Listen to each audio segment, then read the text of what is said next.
to Lockheed for leadership.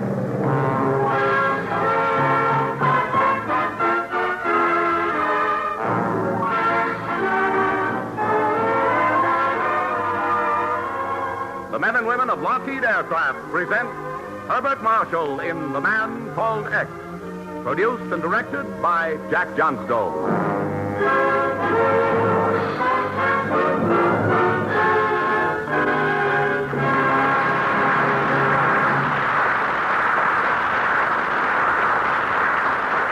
The Man Called X. He is the man who crosses the ocean as readily as you and I cross town. He is the man who travels today as you and I will travel tomorrow. He is the man who fights today's war in his unique fashion so that tomorrow's peace will make the world a neighborhood for all of us. He is the man called X.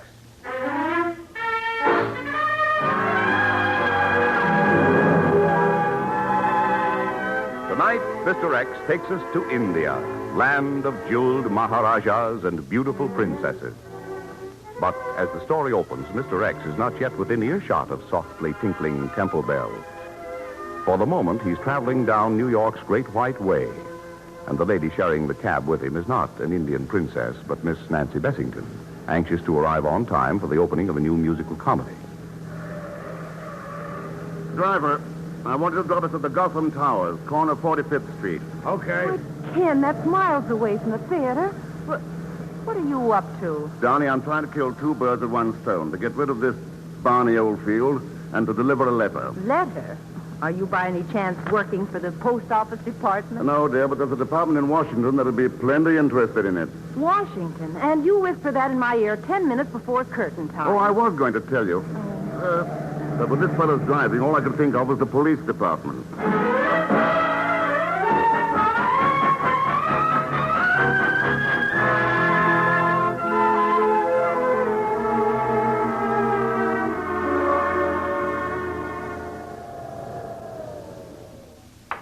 24th floor. Penthouse elevator to your right, down the hall. Just push the button. It's automatic. Come on, Nancy. Okay. Now, this whole affair won't take us 3 minutes, sweet. All I have to do is to deliver the letter to a certain Amma Pahalani. Who? Well, he's the representative of an East Indian Maharaja who's been here negotiating some deal or other. Well, what's in the letter, Ken? I think it's a contract. Oh. The boys didn't choose to tell me, and I didn't choose to ask because I didn't want to be dragged into the matter. Here, let me push the button for the elevator. There. You better push it again. It's not, Oh, here it comes. Stand aside, dear. The door's sliding open. Oh, there's someone in here. Someone was in there. This man's dead. Well, look at his turban, all covered with blood. Oh, don't touch him. Wait, his eyes are flickering open. He's trying to speak. Mr. Pahalani? Pahalani? Are you Amma Pahalani? He's trying to... He nodded. Mr. Pahalani, I'm Kenneth Thurston. I'm Mr. X. I brought you a letter. A contract that must be delivered. His lips are moving. He's trying to say something. Yes, let me bend closer. Sorry. Can you whisper, Mr. Pahalani? Who is to get the letter? Yeah? Maharaja? Is that what you're saying? Maharaja? Ken, the buzzer. Yes, someone's pushed the button upstairs. Let's get out of here, quick. And stand away from the door. It's closing. Now to get downstairs fast, and then I want a taxi that can fly. Ken, how in the world can you think of going to the theater now? Theater? Honey, I'm going to India. Oh.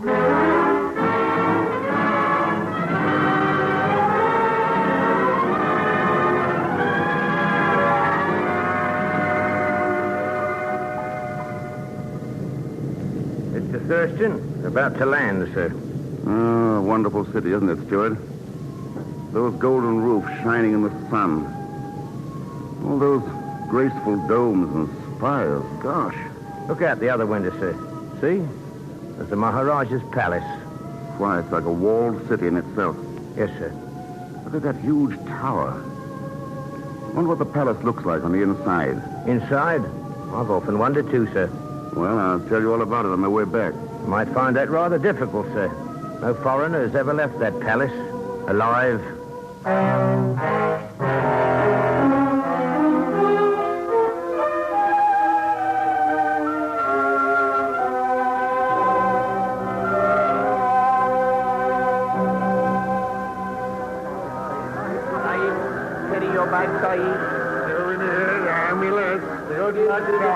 May you grow rich, Sahib. Hello, Mr. Thurston. Why, Aegon Zellsmith, you chasing me again? But I'm Zagan, Mr. X. Oh, Aegon, either one. It's like being chased by the devil. Isn't it fantastic that we should meet here in India? Not as fantastic as your costume. A man with your physique parading around in a loincloth. Mr. X, I'm a yogi. Oh, a yogi, is it? A yogi of great powers. I know the language of animals. I can foretell the future. I can transport you magically to any distant spot. Then you're just the man I want. Transport me to the Maharaja's palace. Oh, well, Mr. X, there are limits even to my power. You think your powers would increase if I gave you 50 rupees? Oh, yes. I already feel much stronger. For 100 rupees, I'll take you to the Maharaja's prime minister. He will be very happy to arrange an interview with the Maharaja. How do you know he'll be happy to arrange it? Didn't I see I can see the future? And I can still see your past, so take your hand out of my pocket. I'm sorry. You're not going to steal that letter, Zagon?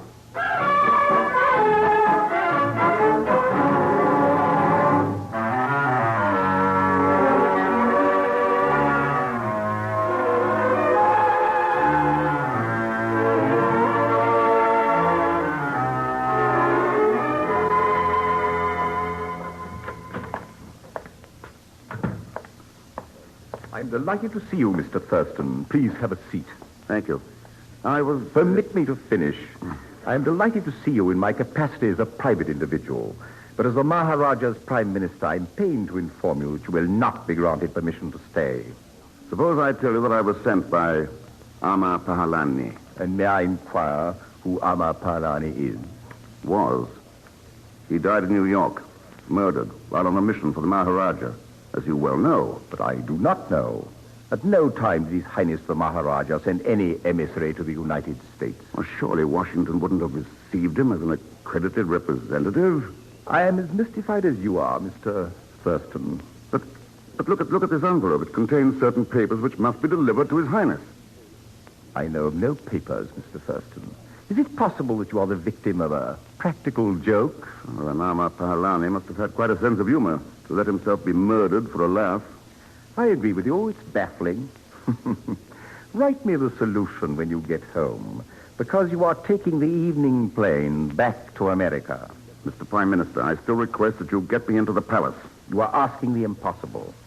I won't attempt miracles. No, that would probably call for a yogi with magic powers.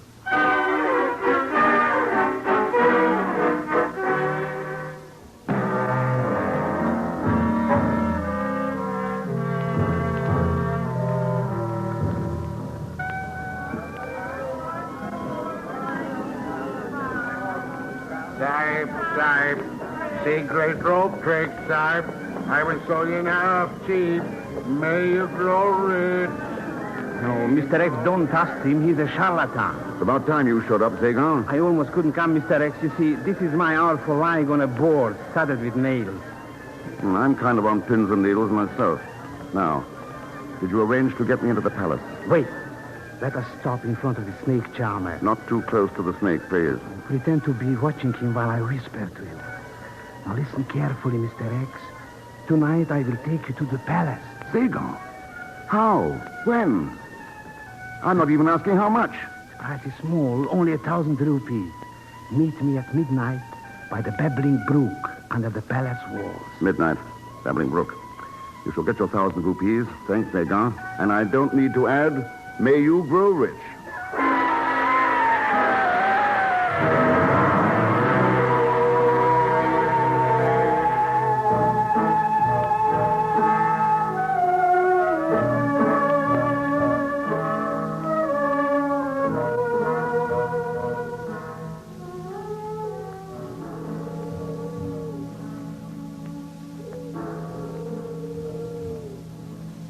Do those temple bells always go off at midnight?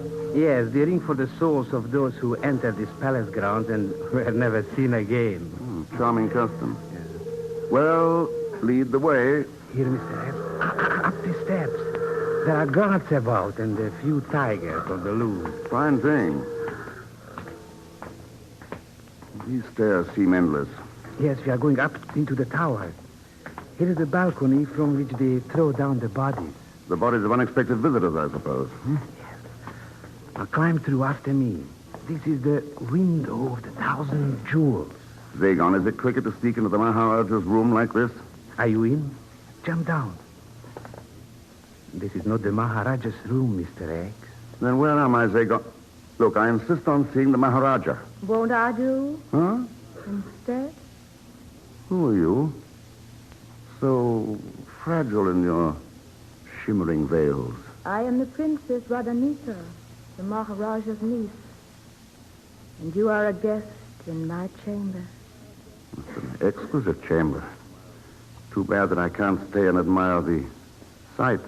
Mr. X, maybe I did wrong to bring you into the Zenana, the women's quarter. Man to man, Zagon. I don't object at all. Thank you. The princess will undoubtedly lead me to the Maharaja. No, you must not see him.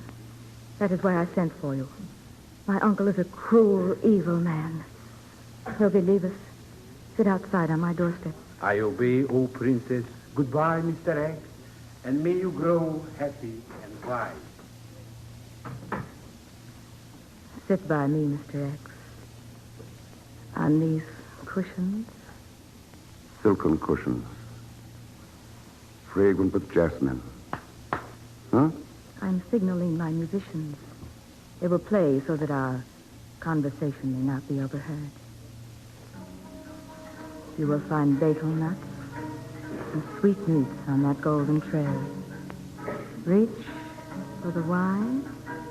A jug of wine and thou. No, I better keep my head clear for the interview with the Maharaja. Why do you keep insisting on that? Must I warn you again and again of the danger? I love you for that, but why are you so concerned about a stranger like me? Because you are not a stranger. Press my hand like that again, and I'll begin to agree with you. You're not a stranger. Because we knew someone in common. Amar Pahalani. Well, I'm glad to hear someone claim Pahalani for a friend. The Prime Minister denied that the man ever existed. The Prime Minister was not aware that Amar went to the United States. Apparently, the Prime Minister doesn't keep up with things. Very sloppy of him not to keep track of the Maharaja's emissaries. But he was not the Maharaja's emissary. I sent him to your country, Mr. X. You? To raise money. Much money. Oh, don't tell me you're broke, Princess. Why, your lovely arms, I mean, they glisten with emeralds and rubies. It takes limitless money to overthrow the Maharaja. Am I to understand that you and the late Mr. Pahalani had serious thoughts of deposing the Maharaja? Yes. And to kill him. Just as he killed my father. With his own hands to gain the throne. Oh, and those stories about the Maharaja's cruelty aren't just publicity. Someday the truth will be told that my father didn't die of malaria. Malaria is quite a nuisance around here, isn't it? Wonder if I'm allergic. I would 1,000 times rather have you die of malaria than be strangled by the Maharaja. You are concerned, Princess. And you obviously don't want me to deliver the letter to His Highness, in spite of Pahalani's dying request. Perhaps you misunderstood him. Perhaps he said Rananika, not Maharaja. Perhaps. His English was far from perfect. Whereas your lips speak a universal language. So give me the letter. You will not find me ungrateful. Ah, paradise now. Oh.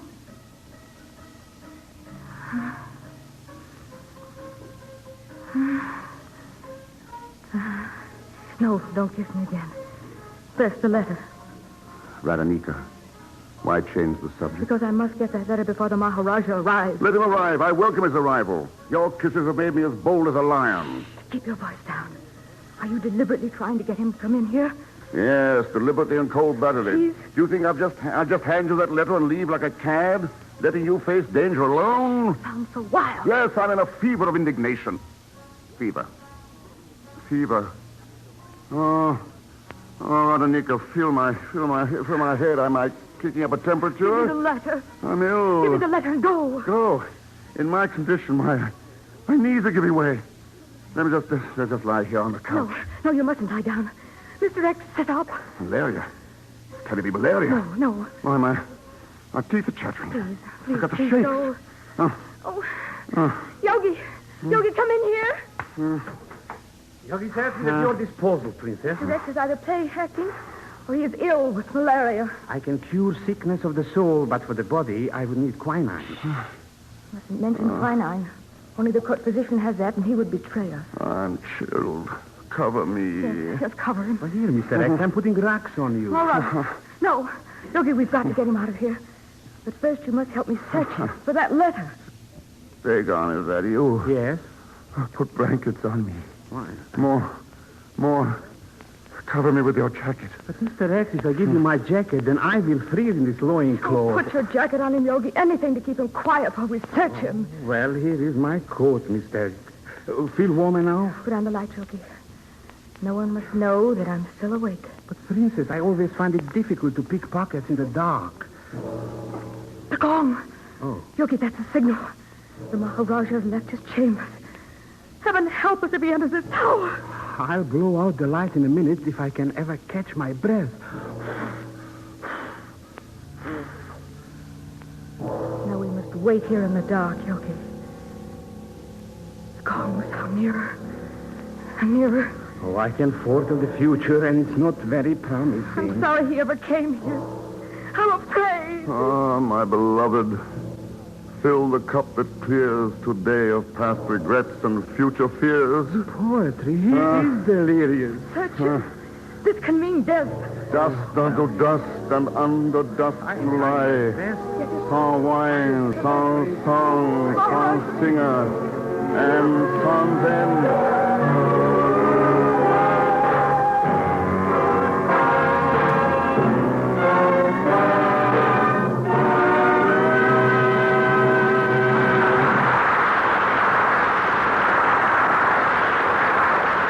Just a moment, we will continue with the second act of tonight's exploit of the man called X, starring Mr. Herbert Marshall. But first, a word from the men and women of Lockheed. Ladies and gentlemen, the Lockheed Constellation is the largest, fastest, highest flying land transport in use today. Certainly, this is an interesting statement.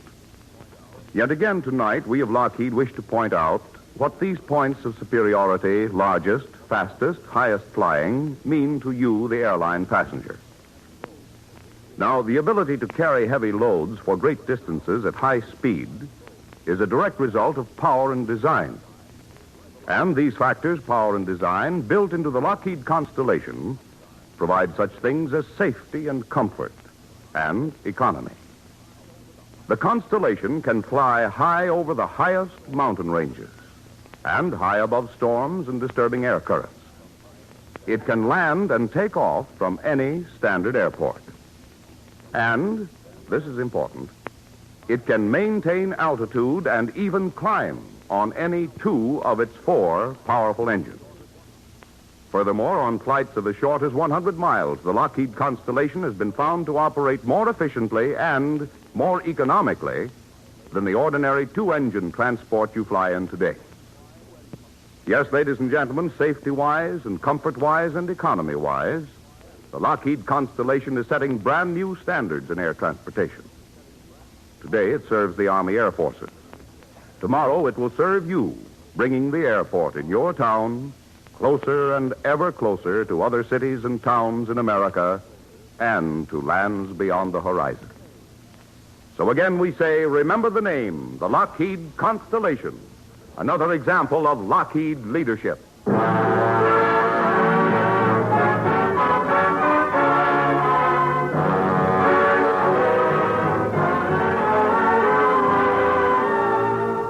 We return to tonight's exploit to the man called X, starring Herbert Marshall, to find him in the scented boudoir of an Indian princess.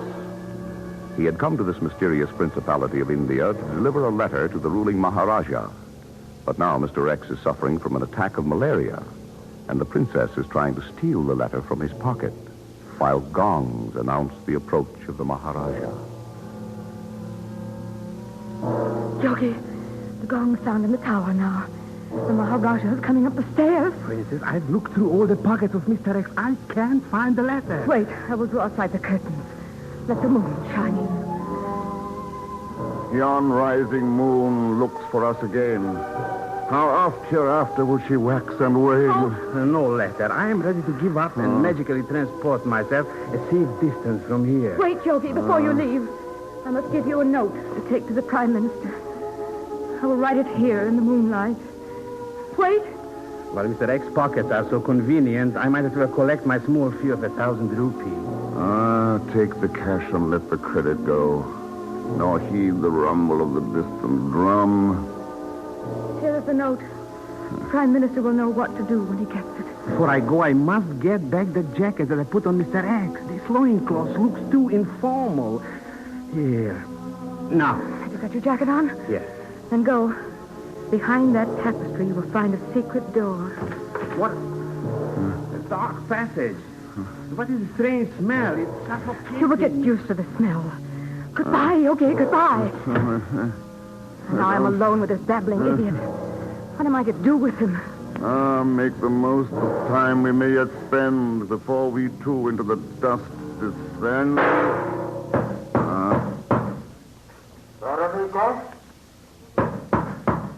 Roderigo, open the door. Roderigo! Yes, Your Highness. I'm opening it. I heard voices in here. Chamberlain, bring your light. Here is the lamp, Your Highness. Hold it higher. A man. An intruder, Uncle. I struggled. I fought him. Yes, fought him with sweetmeats and betel nuts.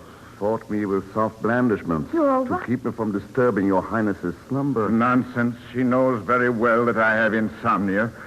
Rise, sir.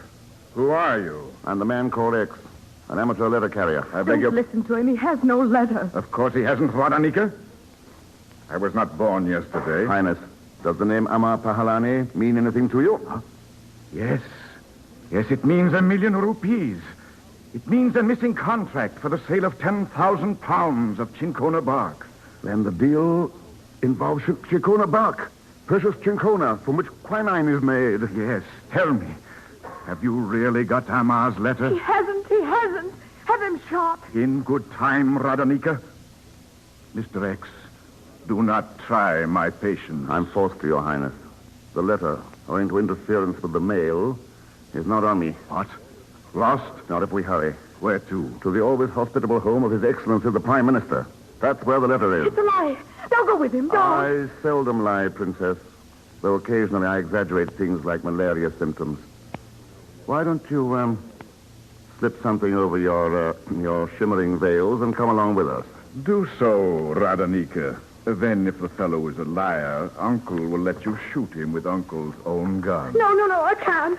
I won't go. Trying to escape through the window. Window of 1,000 jewels. I've caught her. Put her down. Let me go. No, Princess. Will not go. I'm carrying you to yon jasmine-scented cushion. Hurry, Mr. X. The Prime Minister retires early. I hope you'll retire permanently. Coming, Your Highness.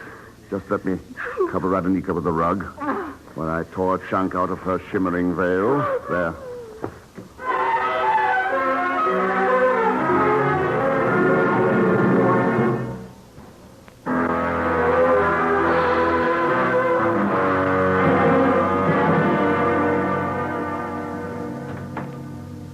Your Highness.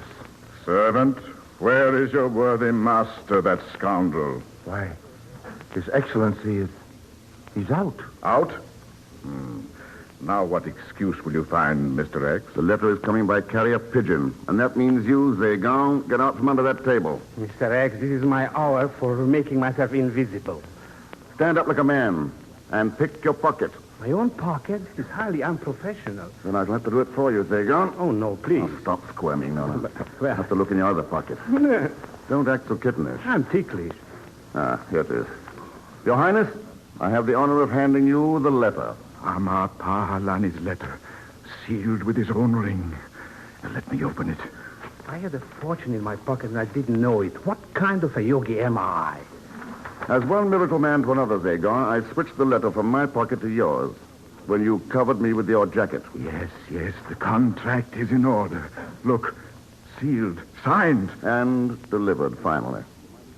And so will the Chinkona bark be delivered to my country. With most quinine in the hands of the Japs, this will be vital to our men in the Pacific. Mr. X, an explosion. Yes, look out the window. Flames! The Chincona warehouses. Burning. Blown up. Let's hurry there. Oh, dear. Lest we run into that visiting fireman, the Prime Minister. Everything is getting clearer and clearer. Clearer with those clouds of smoke. Dragon, where there's smoke, there's fire.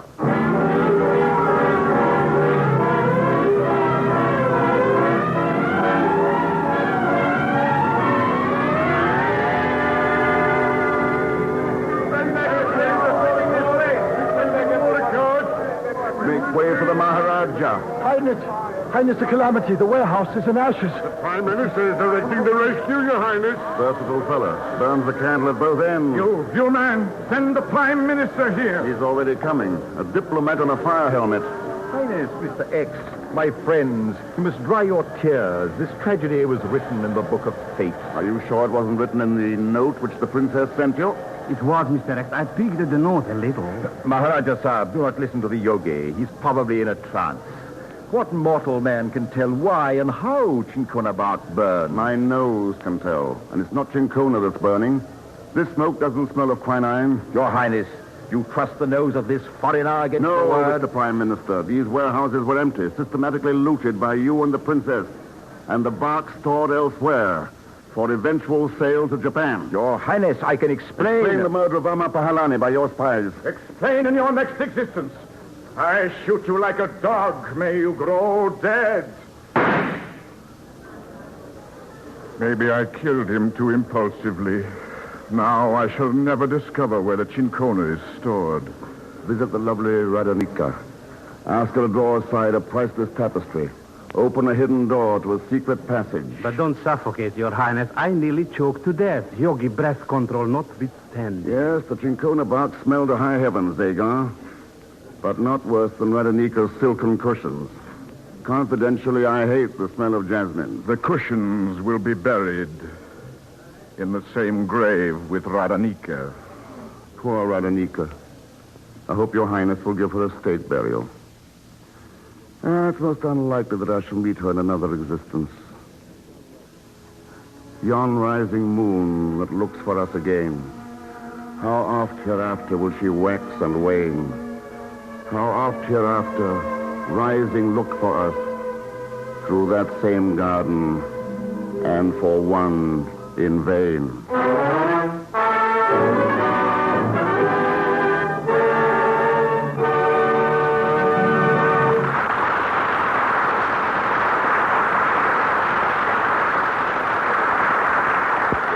Star, Mr. Herbert Marshall returns to tell you about next week's exploit of the man called X. Here is an announcement from Lockheed. Ladies and gentlemen, tomorrow, Sunday, October 1st, marks another important milestone in the history of air transportation. Tomorrow, a Lockheed Lodestar, flying the colors of National Airlines, takes off from the Jacksonville, Florida airport and flies the first National Airlines schedule to New York City. Other Lockheed Lodestars will follow on regular schedules to establish the fastest airline service up and down the Atlantic seaboard. Lockheed congratulates National Airlines on the inauguration of this new service, a progressive step that is typical of many other United States airlines. Most of them started small, and with the support of air-minded Americans, extended and expanded until today our nation is a vast network of integrated air systems. Yes, the nation's airlines have established a progress record unmatched by any other American industry. And this is only the beginning. Tomorrow, after victory, new planes and new routes will make the entire world part of the airline network, a system that you and every American can enjoy.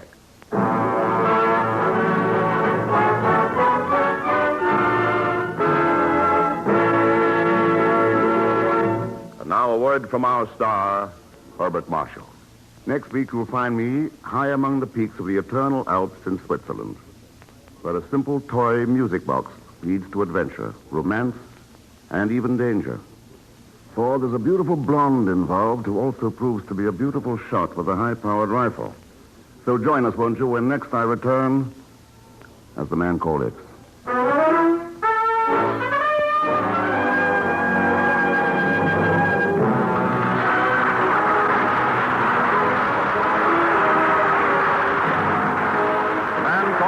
Is presented by the men and women of Lockheed Aircraft. Tonight's exploit was written by Francis Farago.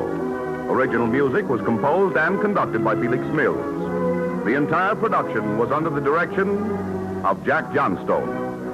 Mr. Marshall's appearance is through courtesy of Metro-Goldwyn-Mayer, producers of the Technicolor picture Kismet. The men and women of Lockheed invite you to join Mr. X again next Saturday. Same time, same station. John McIntyre speaking. This is the Blue Network.